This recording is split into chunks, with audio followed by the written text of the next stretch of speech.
ഏലക്കുത്തക പാട്ട നിയമം ലംഘിച്ചതിനെ തുടർന്ന് വിഎസ് സർക്കാർ ഇടിച്ചു നിരത്തിയ മൂന്നാർ ലക്ഷ്മി മേഖലയിൽ റിസോർട്ടുകൾ കൂണുപോലെ ഉയരുന്നു. മരങ്ങൾ വെട്ടിമാറ്റിയും കാട്ടിനുള്ളിൽ വഴിവെട്ടിയും കനത്ത പരിസ്ഥിതി നാശമാണ് റിസോർട്ടുകൾ സമ്മാനിക്കുന്നത്. നിബിഡമായ ഇടതൂർന്ന വനം, കാട്ടിനുള്ളിലൂടെ തെളിനീരായി ഒഴുകുന്ന അരുവികൾ, മൂന്നാറിൽ നിന്നും 10 കിലോമീറ്റർ അകലെയുള്ള ലക്ഷ്മിയുടെ ഭൂപ്രകൃതിയാണിത്. വന്യജീവികളുടെ സാന്നിധ്യം വിളിച്ചറിയിക്കുന്ന ബോർഡുകൾ വഴിനീളെ, മൃഗങ്ങളെ വേട്ടയാടരുതെന്ന മുന്നറിയിപ്പുകളും. എന്നാൽ ലക്ഷ്മിയിലെ ഉൾക്കാടുകളിലെത്തുന്നതോടെ എല്ലാം തകിടം മറിയും. ഏലത്തോട്ടങ്ങൾ നെടുകെ കീറിമുറിച്ച് തലങ്ങും വിലങ്ങും വെട്ടിയ റോഡുകൾ, 2-3 നിലകളിലായി ഉയർന്ന റിസോർട്ടുകൾ, വ്യവഹാരങ്ങളിൽ കുരുങ്ങിക്കിടന്ന റിസോർട്ടുകളിൽ മുറികളുടെ എണ്ണവും വർദ്ധിച്ചു.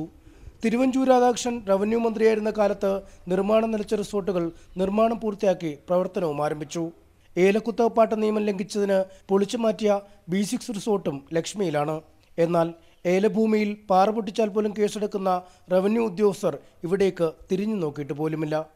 ഈ മനോഹര പ്രദേശത്തിന്റെ ഹരിതഭംഗി മാഞ്ഞു തുടങ്ങിയിരിക്കുന്നു. അടിയന്തരമായ ഇടപെടൽ ഉണ്ടായില്ലെങ്കിൽ ചിന്നക്കനാലിന്റെയും ദേവികുളത്തിന്റെയും അവസ്ഥയാണ് ഇവിടത്തിനും ഉണ്ടാവുക.